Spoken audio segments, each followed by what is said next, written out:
As a मतलब mother होने के नाते दोनों बच्चों को पालने के लिए मुझे उनको टाइम देना पड़ेगा, तो शायद मुझे अपनी नौकरी छोड़नी पड़ेगी। महाराज जी, इनका प्रश्न है कि इन्होंने अपनी तरफ से सच्चे प्रेम किया, पति से छल कपट झूठ निंदा अपमान मिला, इसलिए बस अपनी 2 बच्चियों के प्रति कर्तव्य निभाते हुए लाडली जी की आश्रित हूँ, अलग रहती हूँ। श्री जी कृपा से एक नौकरी है जिससे श्री जी बच्चियों का पालन पोषण करते हैं। प्रश्न है कि प्रभु, क्या सब छोड़कर बस श्री जी के आश्रित जीवन व्यतीत करना चाहिए या अर्जुन की तरह संविधान के मुताबिक अपने बच्चों के हक के लिए परिश्रम छूट जाए? नहीं नहीं, श्री जी का अंदर आश्रय रखे, बाहर व्यवहार में अपने कर्तव्य का भी पालन करे। गृहस्थ हो, गृहस्थ में बच्चों के अधिकारानुसार उसके पिता से उसकी संपत्ति उनको दिलाए। उन बच्चों की माँ है और उन बच्चों का पिता वो है, तो वो संपत्ति का अधिकार रखती हैं बच्चियां।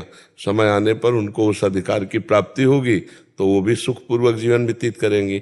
माता पिता का जीवन होता है संतान की व्यवस्था के लिए। किसका प्रश्न है? तो आप समझ पा रहे हैं?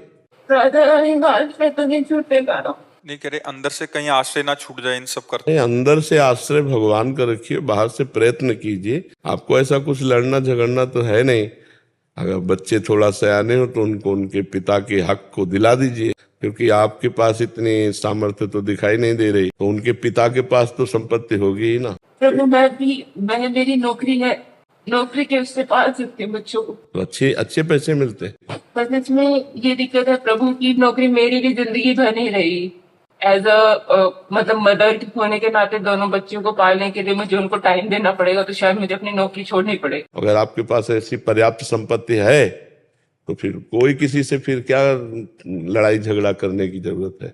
बच्चों को पढ़ा लिखा कर आप उनको उनकी योग्यता प्रदान कर सके, इतनी संपत्ति है आपके पास वर्तमान में। हाँ शायद कर सकती हूँ, कर लूंगी। हाँ, तो बस फिर हमें लगता है फिर अगर वो स्वेच्छा से दे दे तो दे दे, नहीं झगड़ा मत करो। और एक माँ आप हो जो आप अपने को बलिदान कर रहे हो, बच्चों के लिए मेहनत कर रहे हो, अपने सुखों का त्याग कर रहे हो। परम पति जब साथ है तो नासवान पति ना भी हो तो क्या फर्क पड़ता है।